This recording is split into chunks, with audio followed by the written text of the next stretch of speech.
The Gauss law that we studied in electrostatics is analogous to the Ampere's law. Gauss law establishes a relation between the integral of the normal component of an electric field over a closed surface and the net charge enclosed by the closed surface, and helps in the calculation of the electric field intensity at a given point. Mathematically, it is represented as the integral over a closed surface S, E dot ds is equal to Q by epsilon naught, where epsilon naught is the permittivity of free space. Ampere's law gives a relation between the integral of the tangential component of a magnetic field at points on a closed curve and the net current through the area bounded by the curve, and helps in the calculation of the magnetic induction at a given point. Ampere's law states that integral over a closed curve C B dot dl is equal to mu naught I, where mu naught is the magnetic permeability of free space. The Gauss law aims to calculate the electric field, whereas the Ampere's law aims to calculate the magnetic field. Let us discuss the Ampere's law in more detail. We shall discuss why we should consider only the tangential component of a magnetic field and neglect its normal component. We shall also discuss the sign convention for the currents to calculate the net current through an area enclosed by an Amperian loop. Let us consider a conducting wire carrying a current I. Consider a closed loop of any arbitrary shape around the conducting wire in a plane perpendicular to the plane of the conducting wire. Consider a small element of length dl on the boundary of the closed loop. B is the magnetic induction due to the current I passing through the conductor at the small element of the closed loop. The direction of the magnetic field at the small element can be found by using the right-hand thumb rule. On resolving the magnetic field into its two components, the component of the magnetic field along the length of the small element of the closed loop is called the tangential component of the magnetic field. Let it be Bt. And the component of the magnetic field perpendicular to the length of the small element of the closed loop is called the normal component of the magnetic field. Let it be Bn.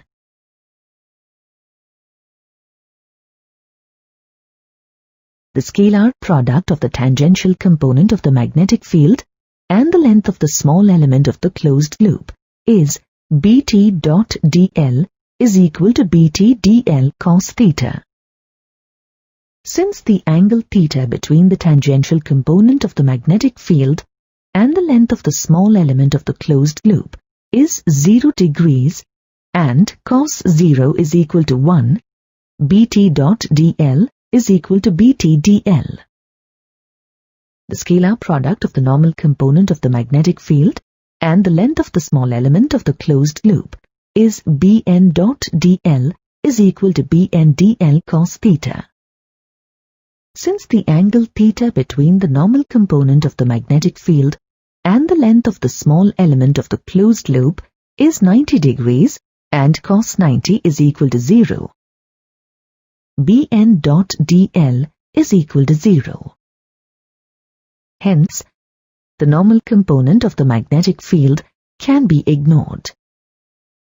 According to Ampere's law, integral over the closed curve C Bt dot dl is equal to mu naught times the total current enclosed by the closed loop, I.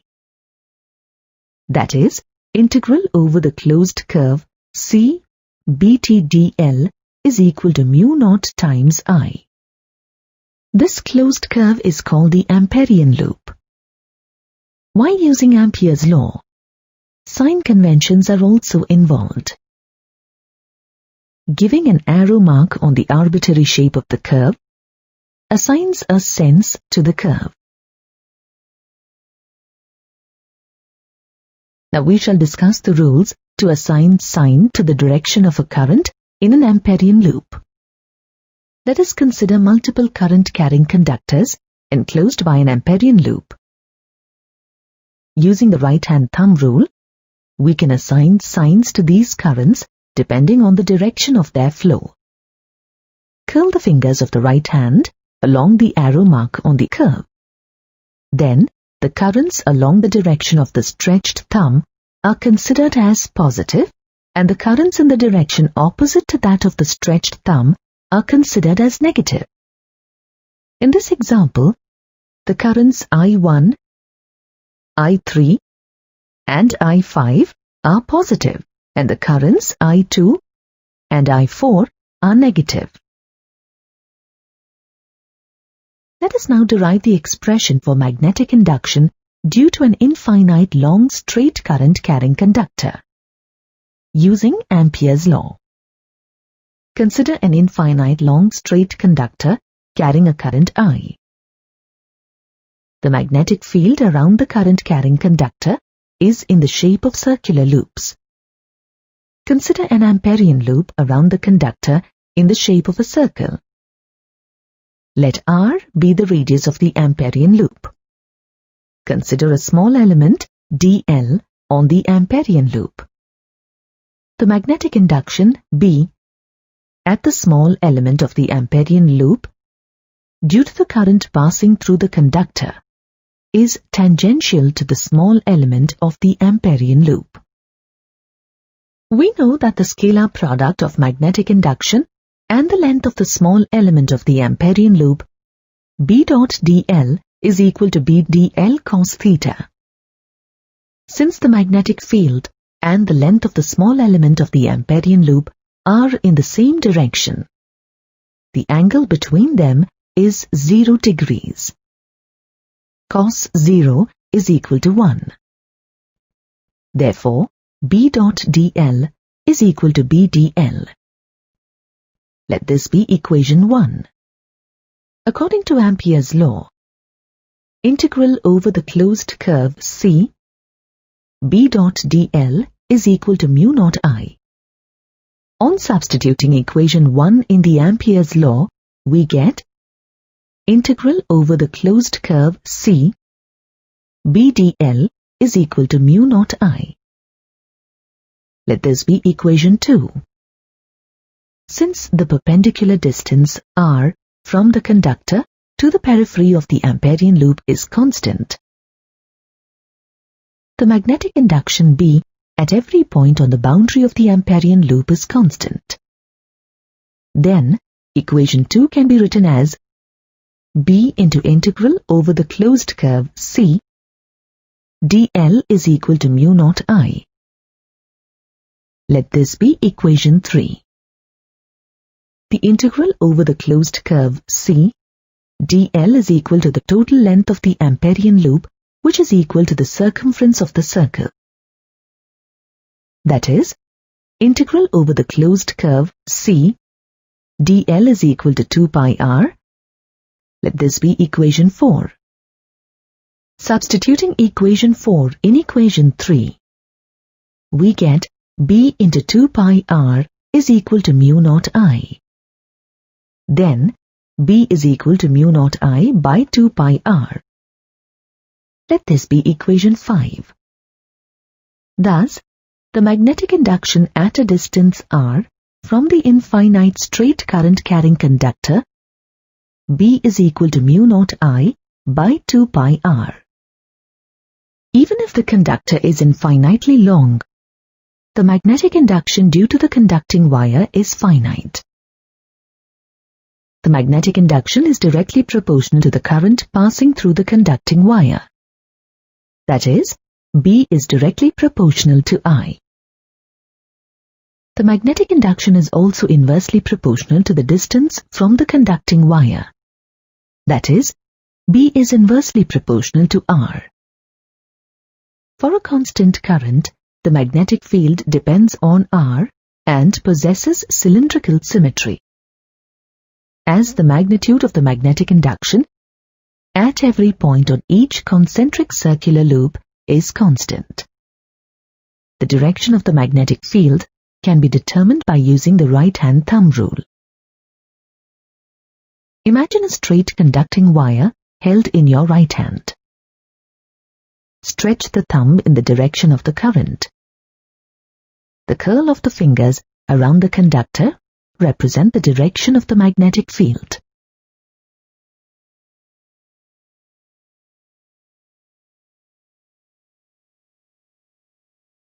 Let us now compare the Ampere's law and the Biot-Savart's law.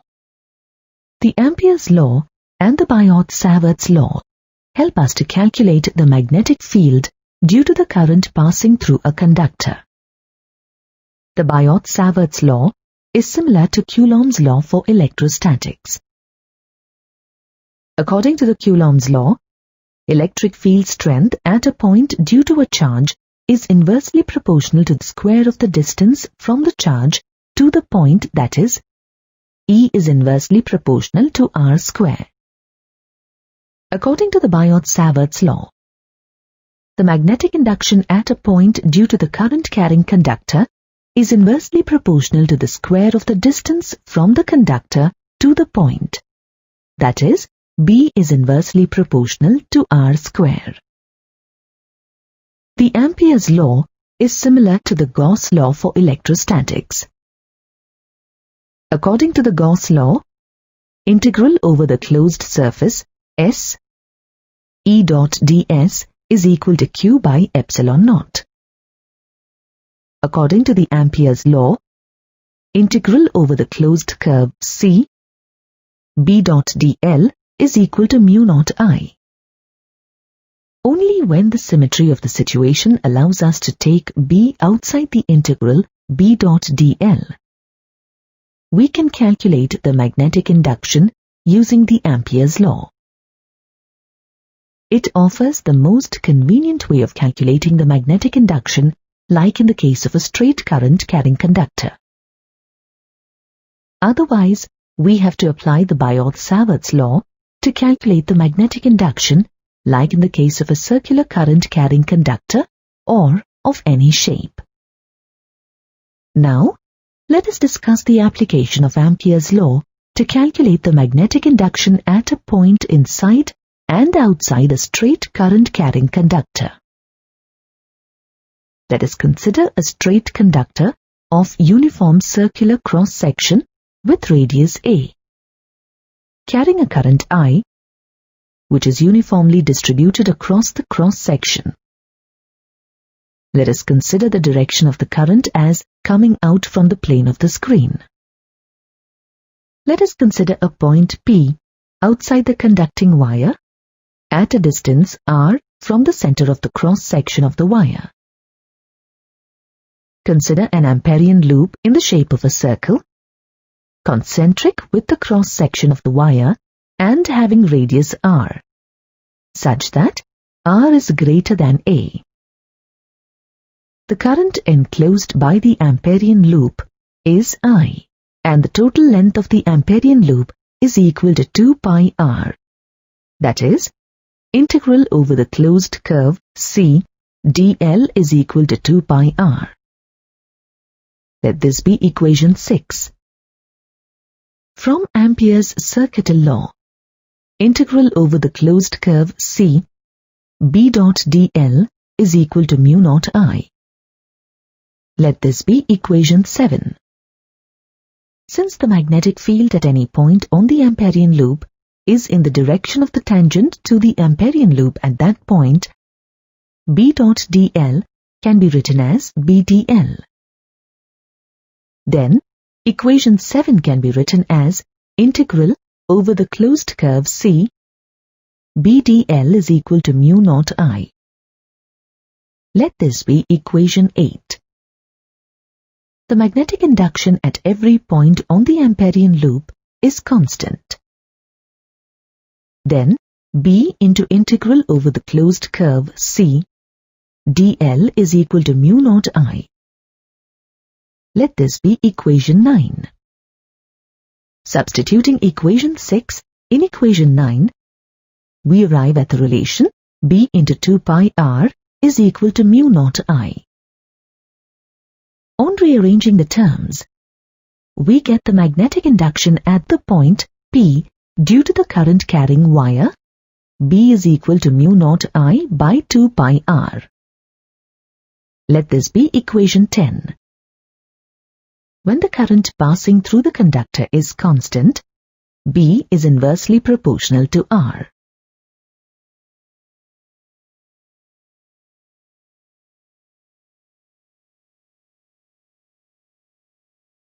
Now, let us consider another case, in which the point P is inside the conductor at a distance r from the center of the cross-section of the wire.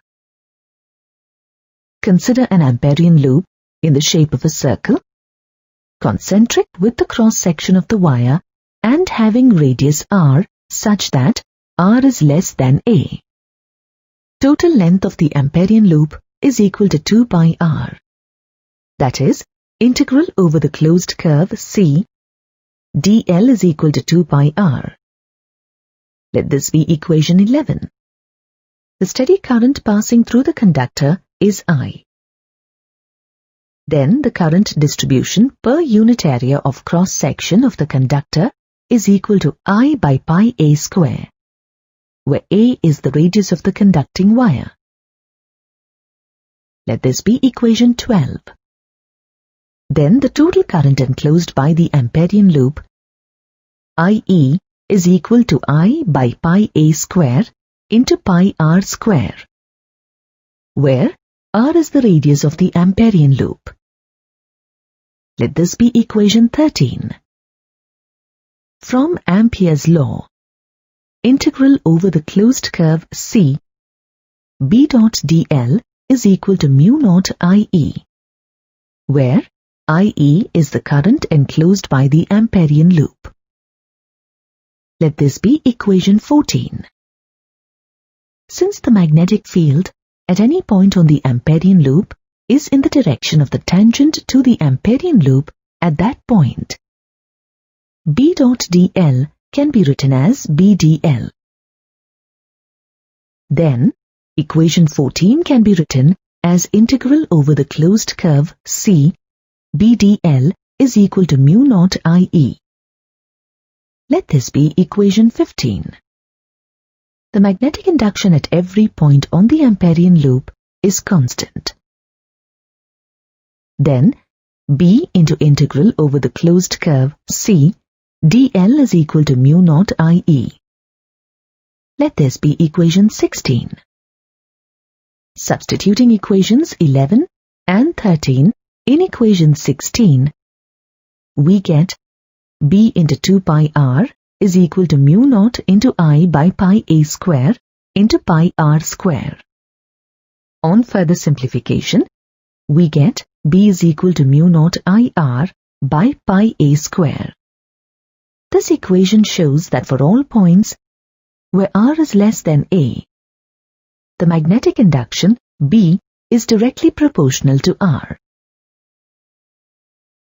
If we plot a graph taking the distance from the current on x-axis and the magnetic field induction on y-axis, the graph is as shown. From the graph, it is clear that the magnetic induction varies linearly from the center of the cross-section of the wire to the periphery of the wire. And for all the points outside the conductor, the magnetic induction decreases with the increase in the distance from the center of the wire. A solenoid is a long wire wound in the shape of a helix.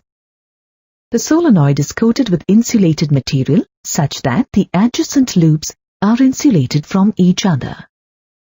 Let us now consider the given solenoid to have a length L and a radius of its circular loop R. Generally, the length of a solenoid is much greater than its radius.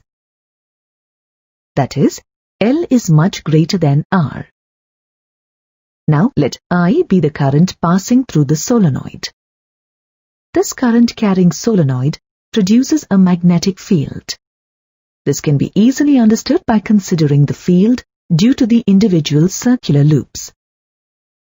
Let us now take a look at the cross-section view of the circular loops of the solenoid in the plane of the screen. Here, the dot mark with a concentric circle around it indicates the direction of current coming out from the plane of the screen, and the cross mark with a concentric circle around it indicates the direction of current going into the plane of the screen. Consider two adjacent circular loops placed coaxially and carrying equal currents. The magnetic fields at the midpoint between the peripheries of these two adjacent current-carrying circular loops are equal in magnitude but opposite in direction. Thus, the resultant magnetic field at the midpoint between the peripheries of the two adjacent coils is 0. The magnetic field inside the solenoid, either along the axis of the solenoid or along the radii closer to the axis, is uniform. To calculate the magnetic induction due to the current-carrying solenoid by using Ampere's law, consider an Amperian loop PQRS in the shape of a rectangle as shown. The PQ segment of the rectangular loop is along the axis of the solenoid and represents its length, denoted by h. Thus, the lengths PQ and RS are both equal to h. The segments QR and SP represent the breadth of the rectangular loop. According to Ampere's circuital law, integral over the closed loop B dot dl is equal to mu naught, i.e., the current enclosed by the Amperian loop. Let this be equation 1. This can be calculated by considering the magnetic fields along the lines PQ, QR, RS, and SP of the Amperian loop. That is, integral over the closed loop B dot dl is equal to integral over PQ B dot dl plus integral over QR B dot dl plus integral over RS B dot dl plus integral over SP B dot dl, which is equal to mu naught IE. Let this be equation 2. The line segments QR and SP of the Amperian rectangular loop are perpendicular to the magnetic field. Thus, the angle between the direction of current through these segments of the loop and the direction of the magnetic field is 90 degrees. As cos 90 degrees is equal to 0, B dot dl is equal to B dl cos 90 degrees, which is equal to 0. Hence, integral over QR B dot dl is equal to integral over SP B dot dl is equal to 0. Let this be equation 3.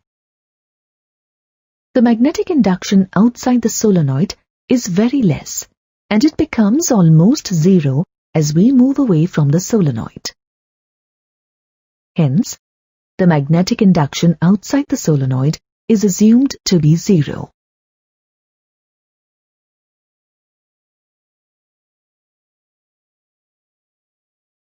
Alternately, if we choose the Amperian rectangular loop such that its breadth is much greater than its length, the distance of the line segment RS becomes very far from the solenoid.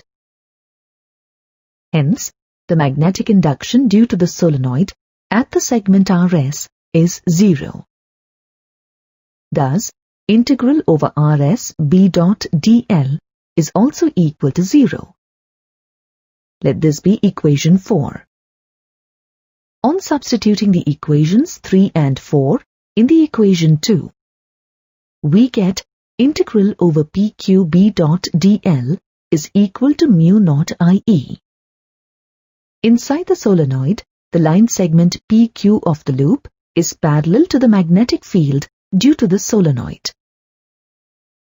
Thus, the angle between the line segment PQ and the magnetic field is 0 degrees and cos 0 degrees is equal to 1. Hence, the integral over PQ B dot dl is equal to integral over PQ BdL, which is equal to mu naught IE. Since the magnetic field inside the solenoid is uniform, which is a constant, we can write the equation as B into integral over PQ dL is equal to mu naught IE. As the length of the segment PQ is h, the equation can be written as B into h is equal to mu naught IE. Let this be equation 5. Let n be the total number of turns on the solenoid, and L be the length of the solenoid. Then, the number of turns per unit length n is equal to n by L. The number of turns included in the Amperian loop of length h is equal to number of turns per unit length into length of the Amperian loop. That is, NAL is equal to n into h. Let this be equation 6. The current through one turn of the solenoid is I. It is the same current through all the turns of the solenoid. Hence, the total current enclosed by the Amperian loop, IE, is equal to the number of turns of the solenoid bounded by the Amperian loop, NAL, into I. Let this be equation 7. On substituting equation 6 in equation 7, we get the total current enclosed by the Amperian loop, IE, is equal to NHI. Let this be equation 8. Substitute the value of IE from equation 8 in equation 5. We get B into H is equal to mu naught into NHI. This implies that the magnetic induction due to solenoid B is equal to mu naught Ni. Let this be equation 9. The direction of the magnetic field can be found using the right-hand thumb rule. From equation 9, it is clear that the magnitude of the magnetic field, B, is proportional to I. That is, the magnetic induction inside the solenoid is directly proportional to the current through the solenoid, when the number of loops of the solenoid is constant. Thus, as the magnitude of the current passing through the solenoid increases, the magnetic induction inside the solenoid also increases. B is proportional to N. That is, the magnetic induction is directly proportional to the number of turns per unit length of the solenoid, provided the current through the solenoid is constant. When the conducting wire is wound such that the turns are closely spaced, the number of turns per unit length increases. In this case, the strength of the magnetic field inside the solenoid also increases. The magnetic field inside the solenoid also depends on the nature of the material placed in the core of the solenoid. When a magnetic substance, like soft iron, is placed in the core of the solenoid, then the strength of the magnetic field inside the solenoid increases. This is due to the property of soft iron to allow a magnetic field to pass through it.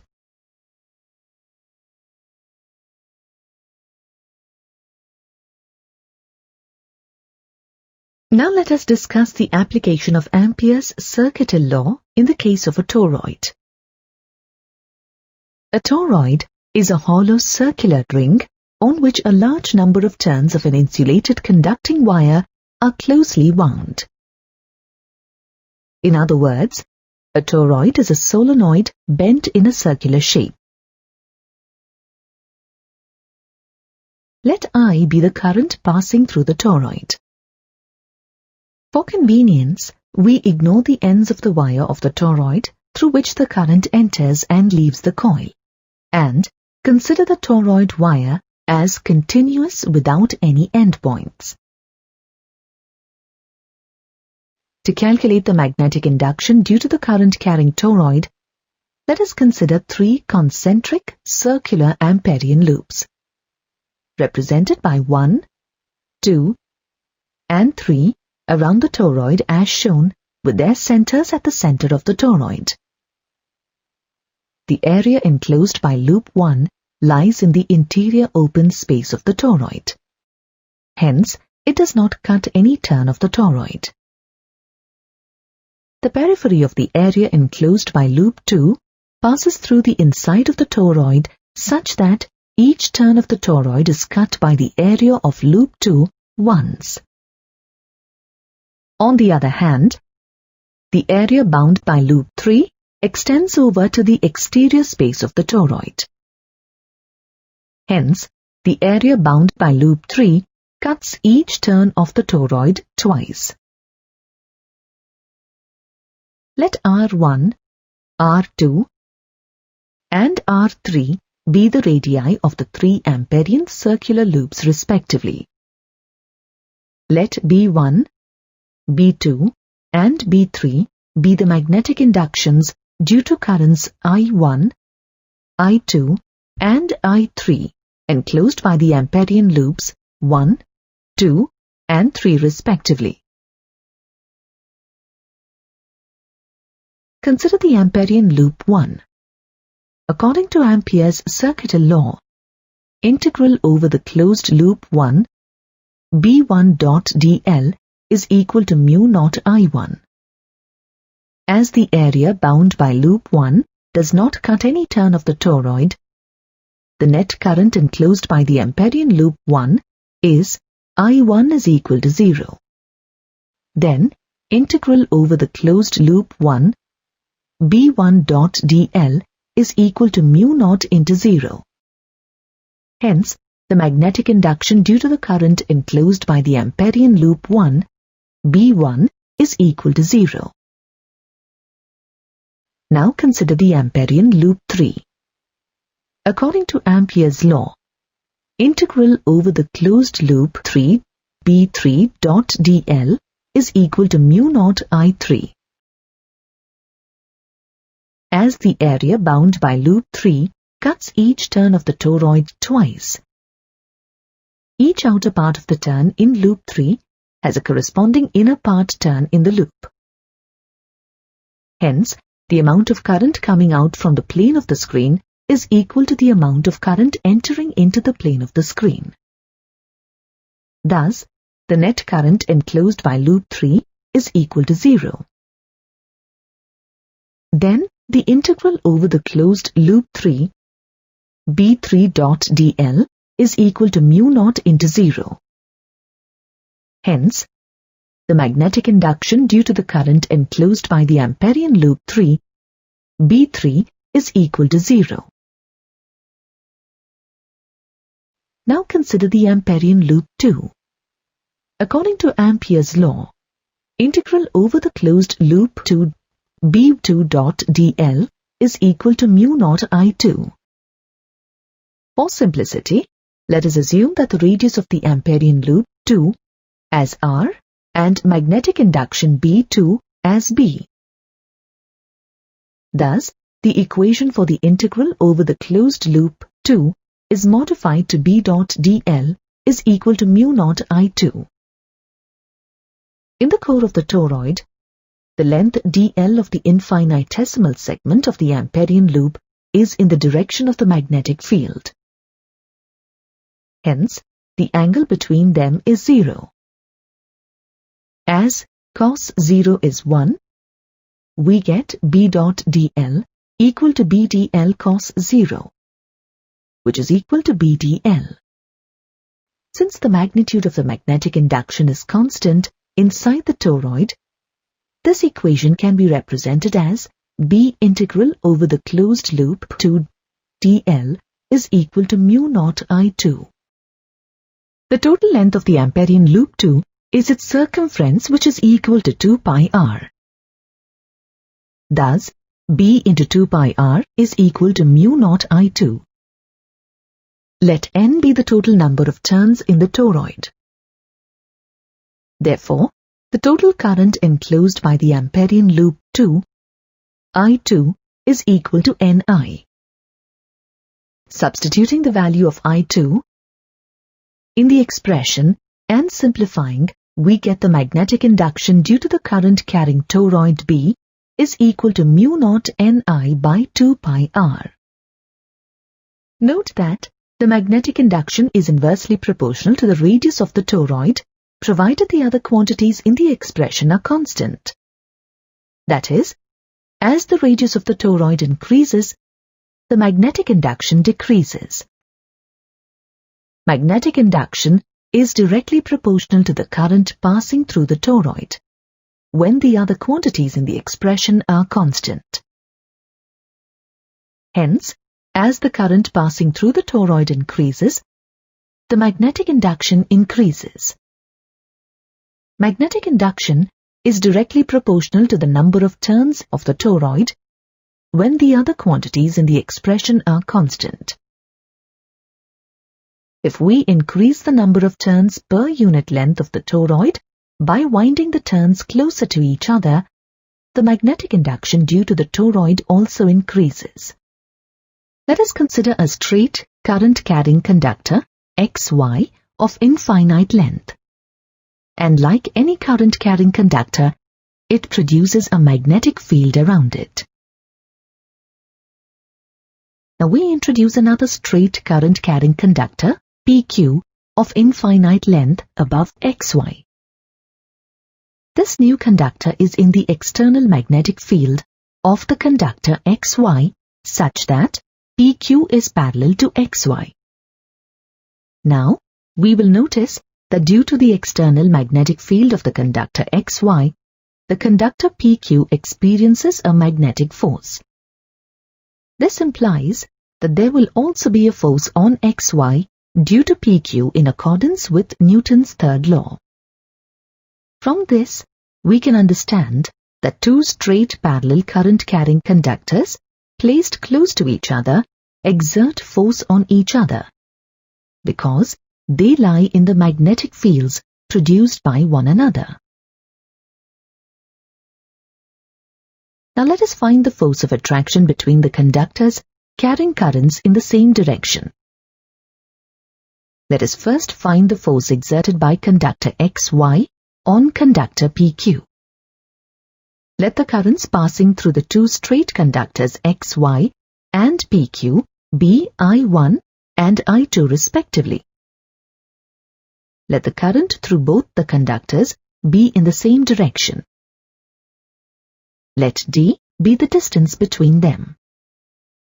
The magnitude of the magnetic field induction is constant at all the points, which are at equal distances from the conductor. Let the magnitude of magnetic induction due to current in XY at PQ be B1. The direction of the magnetic induction B1 at PQ can be found by using the right-hand rule. If we place a stretched right hand such that the thumb indicates the direction of current in XY, the direction of curl of the four fingers of the hand indicates the direction of the magnetic field due to the current in XY as shown. The magnitude of magnetic induction at any point along conductor PQ due to current in conductor XY is B1 is equal to mu naught I1 by 2 pi d. Let this be equation 1. The magnitude of the force experienced by a segment of length L of the conductor PQ due to the magnetic field produced by the conductor XY is F21 is equal to B1 I2 L sin theta, where theta is the angle between the direction of the magnetic field B1 and the current in the conductor PQ. Let this be equation 2.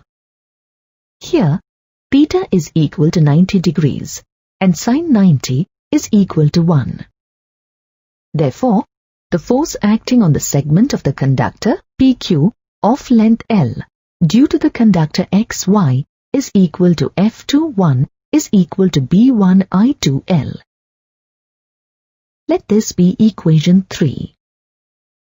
On substituting the value of B1 from equation 1 in equation 3, we arrive at the expression F21 is equal to mu naught I1 I2 by 2 pi d into L.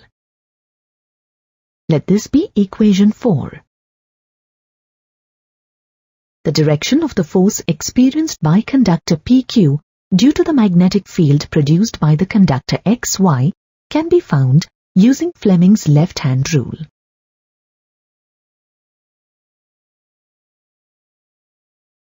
According to Fleming's left-hand rule, stretch the 3 fingers, thumb, forefinger, and central finger of your left hand mutually perpendicular to each other. If the central finger represents the direction of the current and the forefinger represents the direction of the magnetic field, then the direction of the thumb represents the direction of the force acting on the current-carrying conductor. Thus, the force F21 is directed towards the conductor XY. As discussed earlier, the current-carrying conductor XY experiences the same force due to the magnetic field produced by the current I2 in the conductor PQ. This is in line with Newton's third law. The magnitude of the magnetic induction due to the current-carrying conductor PQ is B2 is equal to mu naught I2 by 2 pi d. Let this be equation 5.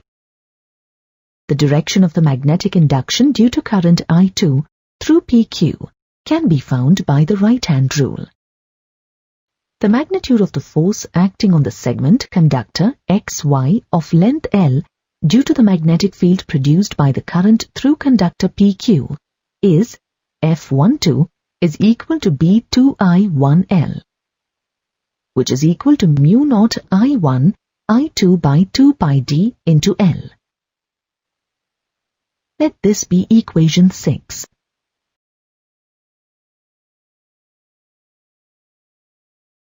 The direction of this force can be found by using Fleming's left-hand rule, and the force acting on the conductor XY is towards the conductor PQ. When you compare equations 4 and 6, you realize the two forces, F21 and F12, are equal in magnitude but act in opposite directions towards each other. Hence, if the currents in the two parallel straight current-carrying conductors are in the same direction, the two conductors attract each other. On the other hand, if the currents in the two straight parallel conducting wires are in opposite directions, then the forces exerted by the conductors on each other are equal in magnitude but repulsive in nature. Thus, they repel each other. Thus, the magnitude of the force F between two parallel conductors of infinite length L, separated by distance d, carrying current I1 and I2 respectively in them, is equal to mu naught I1 I2 by 2 pi d into L. Let this be equation 7. Therefore, the force acting per unit length of the conductor F is equal to F by L, which is equal to mu naught I1 I2 by 2 pi d. Let this be equation 8. Using this expression for force per unit length, let us now define the SI unit, ampere. Let the distance of separation between the conductors D be equal to 1 unit, which is 1 meter. Let the current through the two conductors be equal to 1 unit, which is 1 ampere. Then, the force per unit length becomes mu naught by 2 pi. On substituting the value of mu naught, which is 4 pi into 10 power minus 7, we get F equal to 2 into 10 power minus 7 Newton per meter.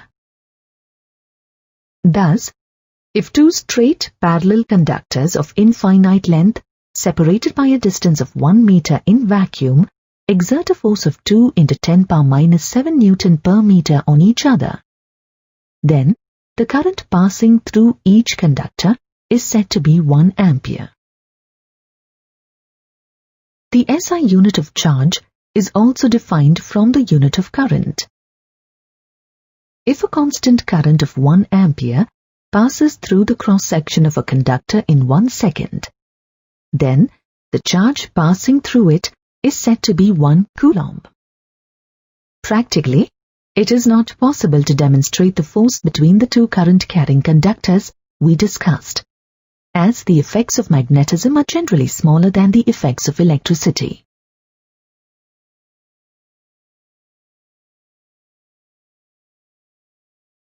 To study a similar effect of force, as between two current-carrying conductors, we replace the straight long wires with a coil of suitable dimensions and number of turns.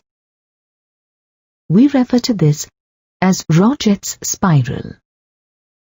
Consider a soft spring with a natural frequency of oscillation equal to 1 Hz or with a natural time period of oscillation as 1 second, suspended vertically from a rigid support.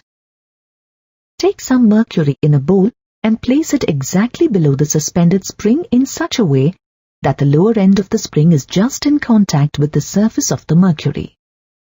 Take a DC current source, connect one of the terminals to the top of the spring, and the other terminal is connected to a switch. And then it is dipped in the mercury taken in the bowl, so that the circuit gets closed. When the circuit is switched on, due to a constant current passing through the adjacent turns of the spring, the coils attract each other, and the spring comes out from the mercury and the circuit is broken. As a natural action, the spring relaxes and again comes in contact with the surface of the mercury.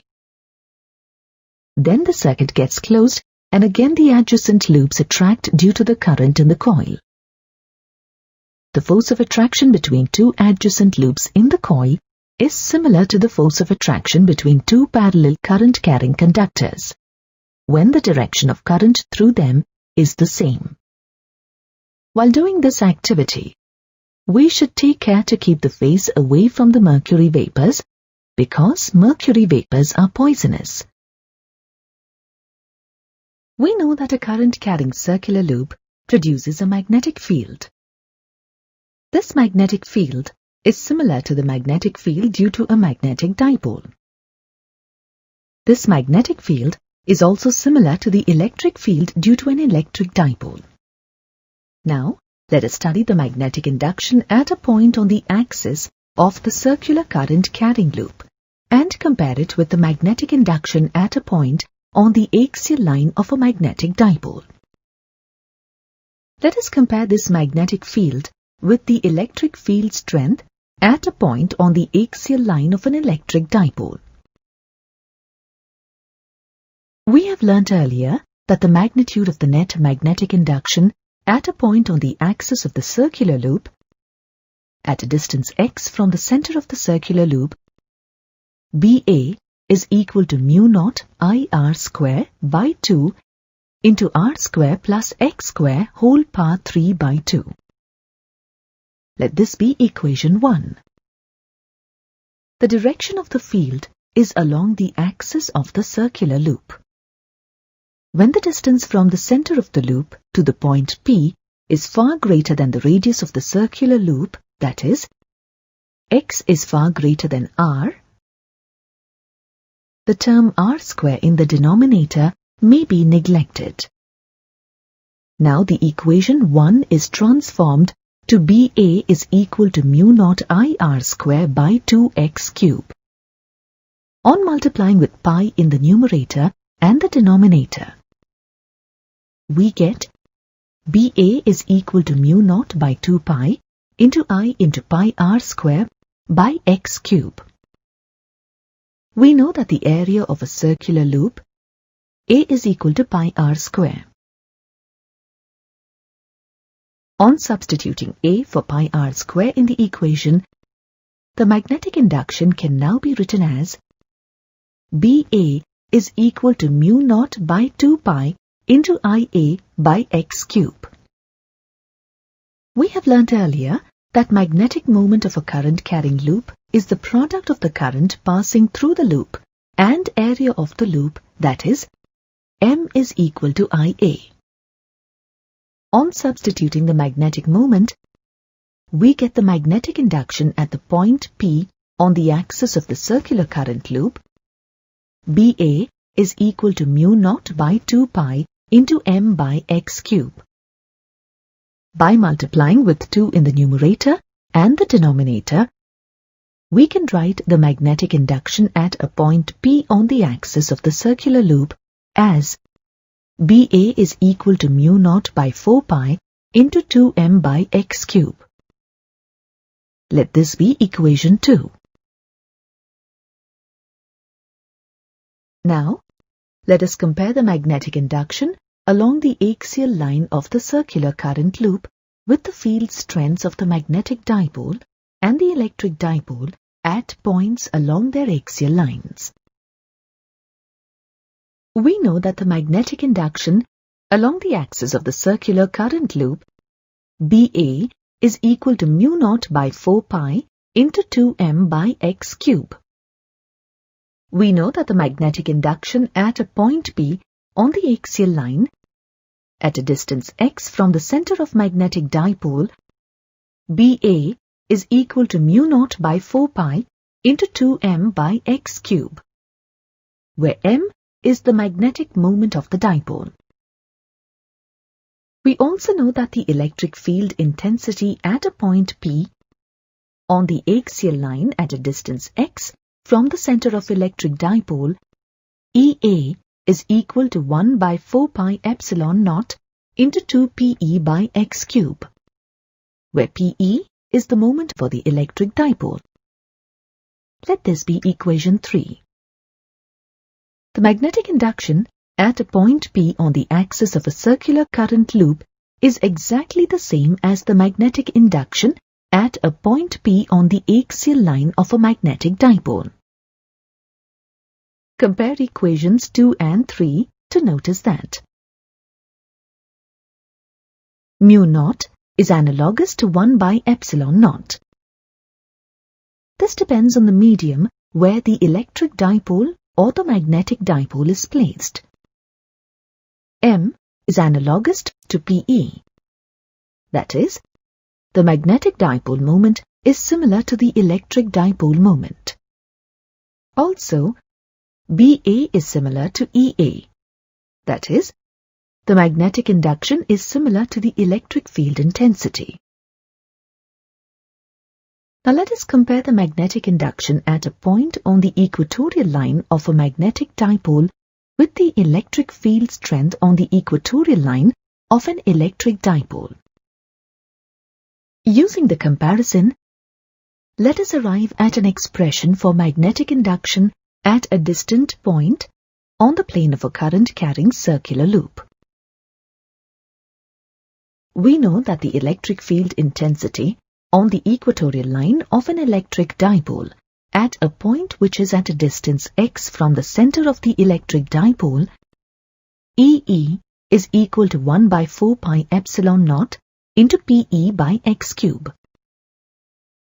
Let this be equation 4. Here, the distance x of the point is much greater than half the length of the electric dipole. Similarly, in case of a magnetic dipole, the magnetic induction at a point on the equatorial line at a point which is at a distance x from the center of the magnetic dipole is BE is equal to mu naught by 4 pi into M by x cube. Let this be equation 5. Here, the distance x of the point is much greater than half the length of the magnetic dipole. Let us make use of the similarity in the relations we have arrived at. While we mapped the magnetic induction at a point on the equatorial line of a magnetic dipole and electric field strength at a point on the equatorial line of an electric dipole, mu naught is analogous to 1 by epsilon naught. M is analogous to PE. That is, the magnetic dipole moment is similar to the electric dipole moment. and BE is analogous to EE. That is, the magnetic induction is similar to the electric field intensity. Substituting these similar values in equation 4, we arrive at the magnetic induction at a distant point P on the line which is in the plane of the circular loop as BE is equal to mu naught by 4 pi into m by x cube. Here too, the distance x of the point is much greater than the radius of the circular loop. Observe that the magnetic field produced by a current-carrying circular loop is similar to the magnetic field due to the magnetic dipole at large distances. Such a dipole is referred to as a point magnetic dipole. A current-carrying conductor placed in a uniform magnetic field experiences some force. The magnitude of this force is determined by using the formula F is equal to BIL sin theta, where theta is the angle between the direction of the magnetic field and the direction of current. The direction of the force acting on the conductor can be determined by using Fleming's left-hand rule. According to the rule, when we stretch the thumb, the index finger and the middle finger on the left hand in 3 mutually perpendicular directions, if the middle finger indicates the direction of current in the conductor, the index finger indicates the direction of the uniform external magnetic field. Then, the thumb indicates the direction of the force on the conductor. Now, let us discuss the forces acting on a rectangular current-carrying loop when it is placed in a uniform magnetic field. Consider a rectangular loop PQRS of length L and breadth B placed in a uniform magnetic field in such a way that the plane of the loop is parallel to the magnetic field. Connect the rectangular loop to a battery as shown, such that the current in the loop is along the direction PQRS. Let B be the magnetic induction of the uniform magnetic field between the two magnets, and I be the constant current passing through the rectangular loop. To simplify the understanding of the topic, we neglect the ends of the loop from where the current enters and leaves the loop. The magnetic field exerts some force on the arms of the current-carrying rectangular loop. The direction of current in the arm PQ of the loop is perpendicular to the direction of magnetic field. Sin 90 is equal to 1. Hence, the magnitude of the force acting on the arm PQ of the rectangular loop due to the magnetic induction B is F1 is equal to BIL sin 90, which is equal to BIL, where L is the length of the arm PQ. Let this be equation 1. Here, the direction of the force is determined by using Fleming's left-hand rule. Stretch the 3 fingers of left hand in 3 mutually perpendicular directions. Here, the direction of the magnetic field is from north to south, represented by the index finger of the left hand. The direction of current is from P to Q of the rectangular loop, represented by middle finger, and the direction of thumb represents the direction of force acting on the arm PQ of the loop. That is, the force is acting downward with respect to the plane of the loop. The direction of the current in the arm QR is parallel to the direction of the external magnetic field. This implies that the angle between the direction of the current in QR and the direction of the magnetic field is 0 degrees. Sin 0 is equal to 0. Hence, the magnitude of the force acting on the arm QR of the rectangular loop due to the magnetic induction B is F2 is equal to 0. Let this be equation 2. The angle between the direction of the current in RS part of the loop and the direction of the magnetic field is 90 degrees. Sin 90 is equal to 1. Hence, the magnitude of the force acting on the arm RS of the rectangular loop due to the magnetic induction B is F3 is equal to BIL. Let this be equation 3. Here, using Fleming's left-hand rule, we find that the force acts upwards with respect to the plane of the loop. The angle between the direction of current passing through the arm SP of the loop and the direction of the magnetic field is 180 degrees. Sin 180 degrees is equal to 0. Hence, the magnitude of the force acting on the arm SP of the rectangular loop due to the magnetic induction B is F4 is equal to 0. Let this be equation 4. We observe from the equations that the magnitudes of F1 and F3 are equal. As they act on the loop in opposite directions, they are unlike forces. Hence, the net force acting on the body is 0. As the two forces F1 and F3 are non-collinear and are separated by the perpendicular distance B, which is equal to the breadth of the rectangular loop, they result in turning the loop. These two forces cause the rectangular loop to rotate about an axis that lies in the plane of the loop, parallel to its length and passing through its center. Thus, the axis of rotation of the loop passes through the midpoints of QR and SP. The magnitude of the torque τ1 due to F1 is equal to the product of F1 and the perpendicular distance between the point of application of F1 and the axis of rotation. This gives τ1 is equal to F1 into half of B.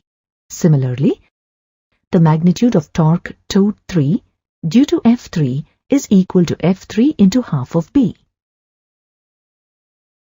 The net torque on the loop τ is equal to the sum of τ1 and τ3, which is equal to F1 into B by 2 plus F3 into B by 2. But F1 is equal to F3 and both are equal to BIL. Then, τ is equal to BIL into B by 2 plus BIL into B by 2, which is equal to BI into LB. As L into B is equal to the area of the rectangular loop A, we can denote the torque acting on the rectangular current loop τ is equal to BIA. The net torque on the loop tends to rotate it in the anti-clockwise direction when viewed from SP side of the loop. We know that torque is a vector. Hence, the expression for torque on the rectangular current-carrying loop placed in the external magnetic field can be represented using vectors. We know that magnetic induction B is a vector.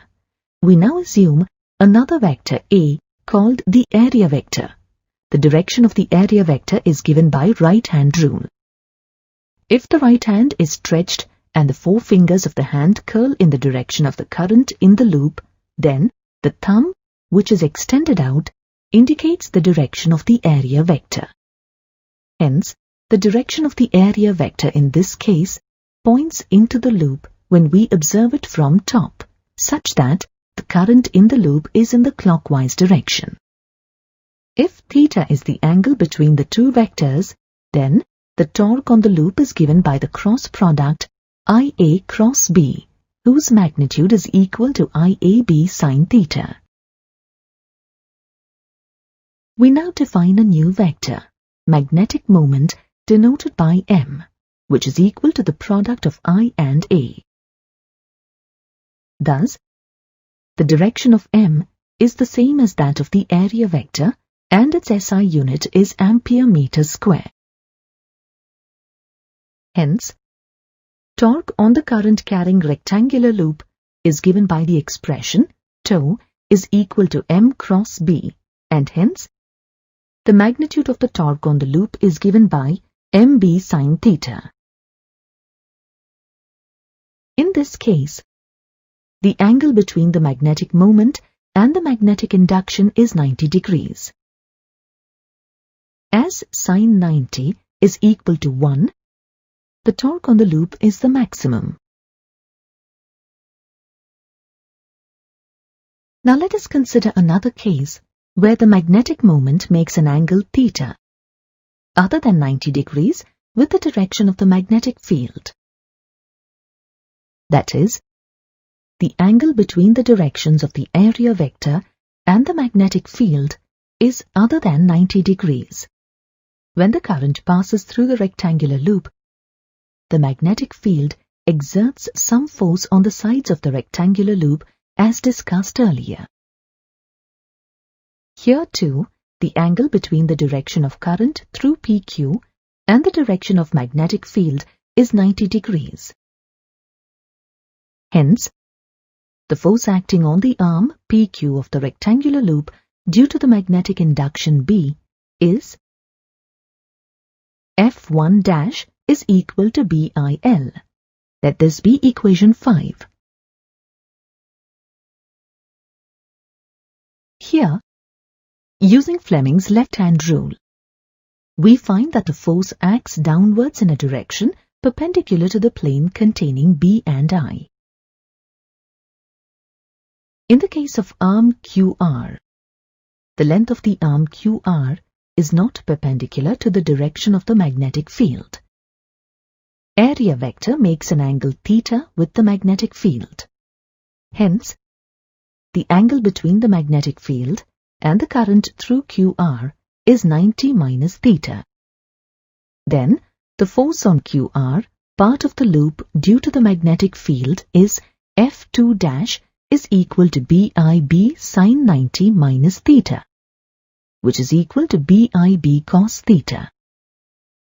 Let this be equation 6. The direction of force F2' is obtained by using the right-hand rule. When the four fingers of a stretched right hand curl from the direction of current in QR towards the direction of magnetic induction B, the thumb indicates the direction of the force on QR. Thus, the force F2' acts perpendicular to the plane containing I and B, outward of the loop along its axis of rotation. The direction of current through the arm RS of the loop is perpendicular to the direction of magnetic field. Then, the force acting on the arm RS of the rectangular loop due to the magnetic induction B is F3' is equal to BIL. Let this be equation 7. Using Fleming's left-hand rule, we find that the force acts upward in a direction perpendicular to the plane containing current and magnetic field. The direction of current through the arm SP of the loop makes an angle 90 minus theta with the direction of the magnetic field. Then, the force acting on the SP due to the magnetic field B is F4' is equal to BIB sin 90 minus theta, which is equal to BIB cos theta. Let this be equation 8. The direction of force F4' is obtained by using right-hand rule. When the four fingers of a stretched right hand curl from the direction of current in SP towards the direction of magnetic induction B, the thumb indicates the direction of the force on SP.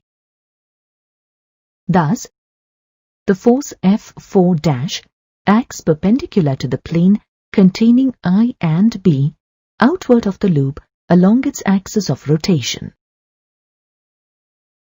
We observe that the forces F2' and F4', which are equal in magnitude, act along the same line, that is, along the axis of rotation. Hence, they are collinear.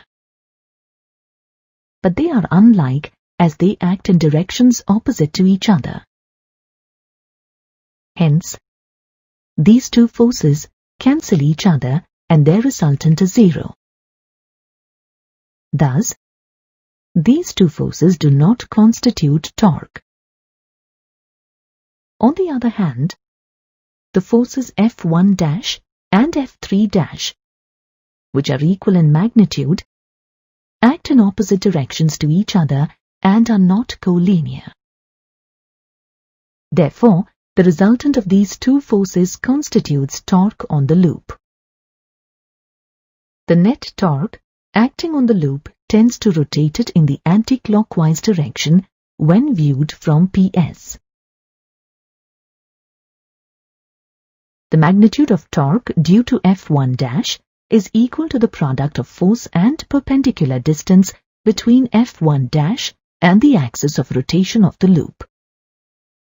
Let D be the perpendicular distance between the force F1' and the axis of rotation of the loop. As the angle between the area vector and the magnetic field is theta, from the geometry of the figure, the perpendicular distance D between the force F1' and the axis is equal to B by 2 into cos 90 minus theta, which is equal to B by 2 into sin theta. Thus, the torque T1' on the loop due to F1' is equal to F1' B by 2 sin theta. Similarly, the torque T3' on the loop due to the force F3' is given by T3' is equal to F3' B by 2 sin theta.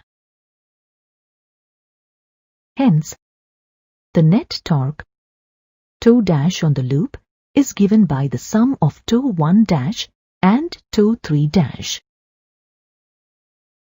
This is equal to F1' B by 2 into sin theta plus F3' B by 2 into sin theta. But F1' is equal to F3', and both are equal to BIL. Then, T' is equal to BIL B by 2 into sin theta plus BIL B by 2 into sin theta.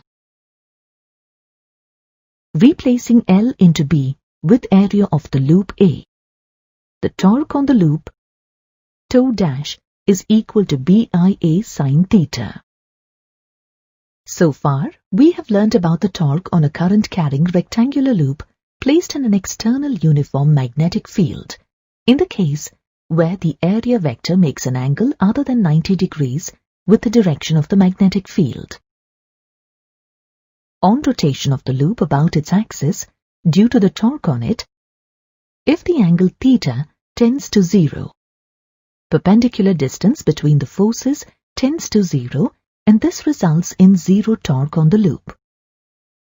Also, while the angle reduces to 0, the value of sin theta becomes 0, which results in 0 torque on the loop.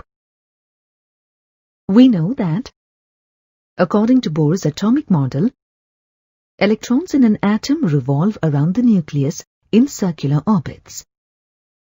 The nucleus contains protons and neutrons.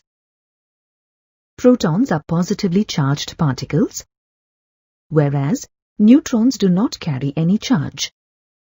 That is, they are electrically neutral.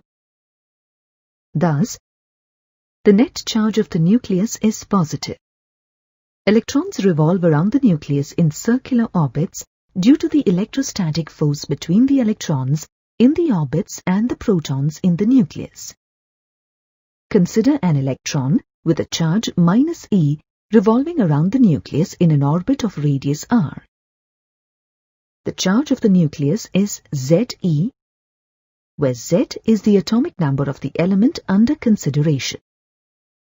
Current due to the revolving electron I is equal to E by T, where T is the time taken by the electron to complete one revolution, called the time period of revolution. Let this be equation 1. When the electron revolves in the orbit of radius r with a constant speed v, then the time period of revolution t is equal to the circumference of the orbit by the speed of the electron v.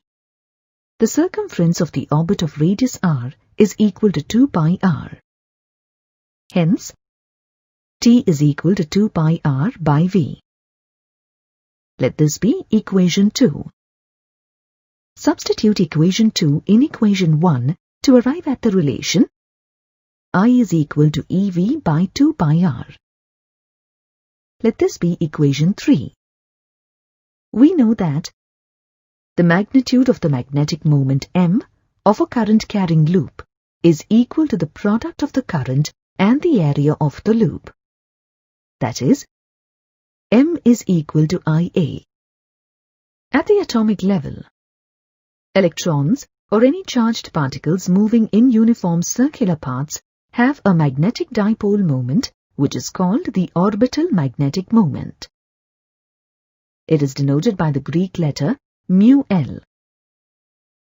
The subscript L in μL indicates that the magnetic moment is of an orbital nature.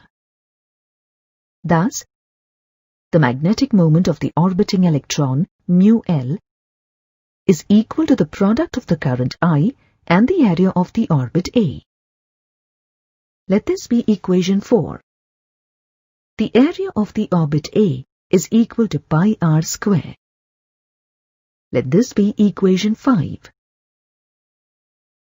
Substituting equations 3 and 5 in equation 4 and simplifying, we get the expression for the magnetic moment of the revolving electron as μL is equal to EVR by 2. Let this be equation 6. Multiply the numerator and the denominator of equation 6 with the mass of the electron, ME. Rearranging the terms of equation 6 as shown, we get equation 7. The electron is in circular motion around the nucleus. We know that the magnitude of the angular momentum of the electron around the nucleus is given by L is equal to mEVR. Let this be equation 8. Substituting equation 8 in equation 7 and simplifying, we get the equation μL is equal to E by 2 ME into L. Let this be equation 9.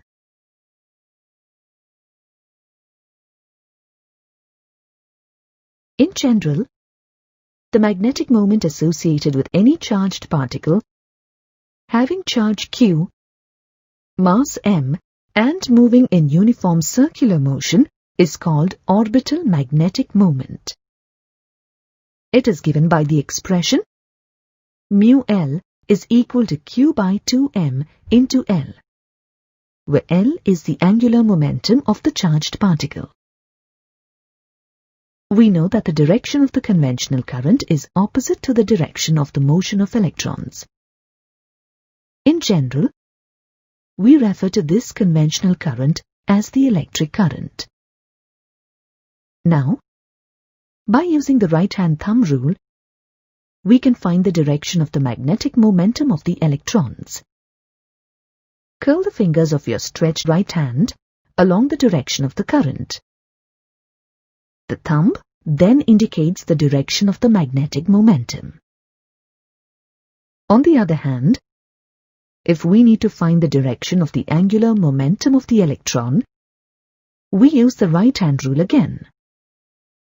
In this case, we curl the fingers of the stretched right hand along the direction of velocity of the electron. Then, the thumb indicates the direction of the angular momentum. Thus, we find that the angular momentum of the electron and its magnetic momentum are in opposite directions. Vectorially, the relation between the magnetic momentum and angular momentum of an electron is μL is equal to minus E by 2 ME into L. The negative sign indicates that μL and L are in opposite directions. Now, let us discuss about Bohr's magneton. According to Bohr's atomic model, angular momentum of an electron revolving in an atomic orbit is quantized. That is, the angular momentum L is integral multiples of h by 2 pi. Hence, we get the equation L is equal to n into h by 2 pi, where h is the Planck's constant, whose value is 6.626 into 10 power minus 34 joules second. Let this be equation 10. Here, n can take the values 1, 2, 3, and so on. Substituting equation 10 in equation 9 and simplifying, we get the magnetic moment mu L is equal to NEH by 4 pi ME. Let this be equation 11. For an electron, the magnetic moment is minimum for n equal to 1. By substituting all the standard values of the constants in the equation and simplifying, we get the magnetic moment as 9.27 into 10 power minus 24 ampere meter square. This value is called Bohr magneton. This is also referred to as the spin magnetic moment. Now let us discuss about the gyromagnetic ratio. The ratio of the magnetic moment to the angular moment is called the gyromagnetic ratio. It is denoted by gamma. That is, gamma is equal to mu L by L. On substituting the value of mu L from equation 9 and simplifying, we get gamma is equal to E by 2me. On substituting the values of charge and mass of the electron and simplifying, we get the gyromagnetic ratio of an electron as 8.8 into 10 power 10 coulomb per kilogram. A moving coil galvanometer is used to detect the direction of current in electric circuits. It is also used to measure small magnitudes of currents and voltages in electric circuits. The moving coil galvanometer works on the principle that when a current-carrying coil is placed in a uniform external magnetic field, it experiences a torque. Let us discuss this in detail. Before discussing the work of a moving coil galvanometer, let us have a look at its essential parts. The moving coil galvanometer consists of circular-shaped magnetic poles, which create a uniform radial magnetic field. It also consists of a current-carrying coil of many turns wounded in a rectangular shape over a soft iron core. The soft iron core increases the strength of the uniform radial magnetic field. In the radial magnetic field, the plane of the coil is always parallel to the direction of the magnetic field for any orientation. Hence, the angle between the plane of the coil and the direction of the magnetic field is always 0. And the angle between the axis of the coil and the magnetic field, theta, is always 90 degrees. A spring, denoted as SP, is connected to the axis of the soft iron core. On close observation, we find that one end of the spring is connected to the axis of the soft iron core, and the other is connected to a rigid support. A pointer is connected to the axis of the soft iron core. This pointer moves over a circular scale. Now, let us discuss the working of the moving coil galvanometer. When an electric source is connected to the terminals of the rectangular coil, a torque is produced. That is, when a current passes through the rectangular coil, two equal and opposite forces acting on either side of the coil produce a couple. In our present context, we refer to this couple as the torque.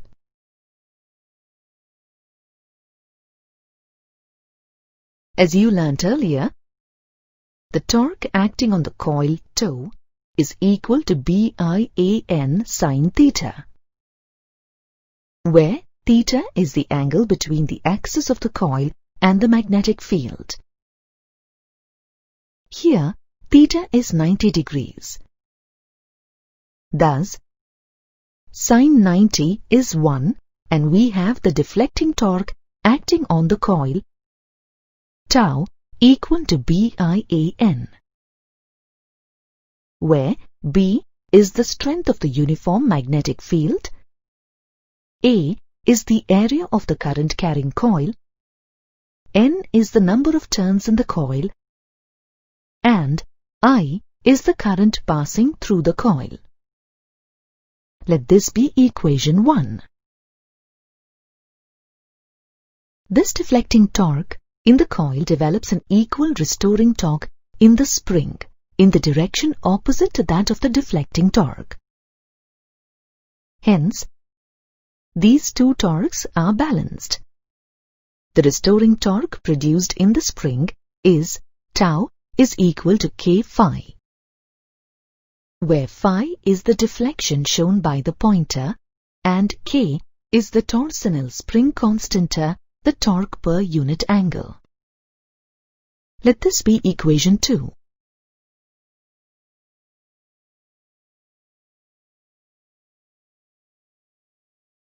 Equating the expressions 1 and 2, and on simplification, we get phi is equal to BAN by K into I. Let this be equation 3. The value of BAN by K is constant for any given galvanometer. Hence, phi is directly proportional to I. That is, if the current passing through the coil increases, the deflection of the pointer also increases. By passing a known value of current and measuring the corresponding deflection in the coil, phi is found. From this, the deflection per unit current is calculated, and then the circular scale above which the pointer moves is graduated. This is known as calibration of the galvanometer. The ratio phi to I gives the deflection per unit angle, which is defined to be the current sensitivity. From equation 3, phi is equal to BAN by K into I. Hence, the current sensitivity phi by I is equal to BAN by K. The current sensitivity of the galvanometer can be increased by increasing the number of turns in the coil. It can also be increased by increasing the area of the coil or by increasing the strength of the magnetic field. As we discussed in the beginning of the module, a moving coil galvanometer has some applications. Let us begin our discussion with its applications in the detection of the direction of current in a given circuit. Consider a Wheatstone bridge circuit, which we learnt earlier. In this circuit, a galvanometer is used to detect the direction of current in the bridge part of the circuit. In this arrangement, the type of the galvanometer used has 0 reading in the center of the scale. The readings on the right side of 0 are considered positive, and the readings on the left side of the 0 are considered negative. When there is no current passing through the galvanometer, it shows the reading 0. Depending on the direction of current in the circuit, the galvanometer deflects either towards the right or towards the left. For example, consider that 1 microampere current is allowed to pass through the central part of the arrangement. Then, the pointer deflects towards the right side of the 0 on the scale. if the current passes from top to bottom. The pointer deflects towards the left of 0 on the scale if the current passes in the reverse direction. Galvanometer is also used to measure small magnitudes of currents in a given circuit by connecting it in series. For simplicity, let us consider a circuit diagram where the galvanometer is denoted as G. As the galvanometer consists of the long coil, it has some resistance. We refer to this as the resistance of the galvanometer, denoted by Rg. In contrast to an ammeter, which measures even current of high magnitudes, a galvanometer is used to measure small amounts of current, such as in microampere. Why can't we use a galvanometer as an ammeter? There are two reasons.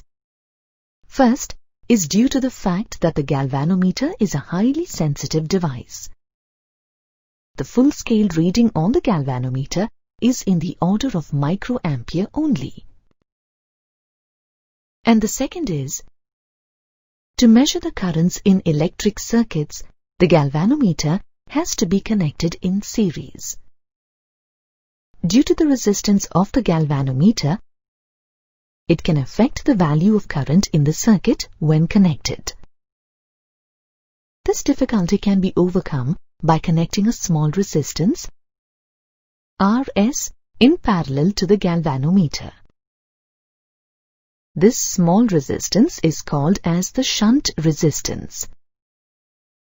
When a shunt resistance is connected in parallel to the galvanometer, most of the current passes through this shunt. Thus, the change in current in the circuit is negligible. Thus, a galvanometer can be converted into an ammeter by connecting a shunt resistance in parallel to the galvanometer.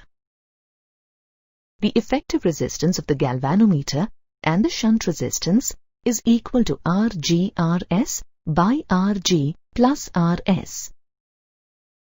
But the galvanometer resistance is a lot higher than the shunt resistance. That is, Rg is very large as compared to Rs.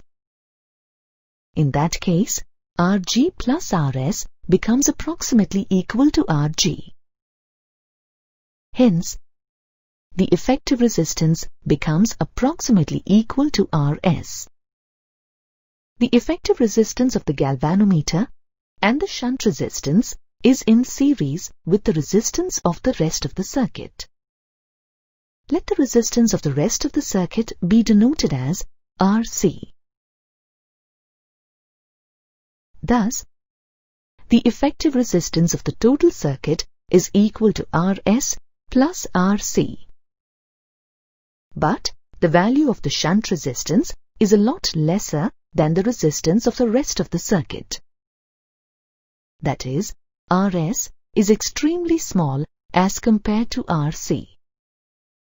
Thus, the effective resistance of the total circuit is approximately equal to Rc. That is, the resistance of the measuring device in the circuit is negligible. Thus, the galvanometer can be converted into an ammeter by connecting a shunt resistance in parallel.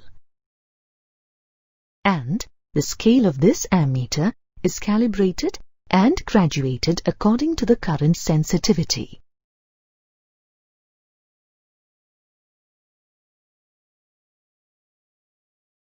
The galvanometer can also be used to measure the voltage across any given part of the circuit by connecting the galvanometer in parallel with the given part of the circuit.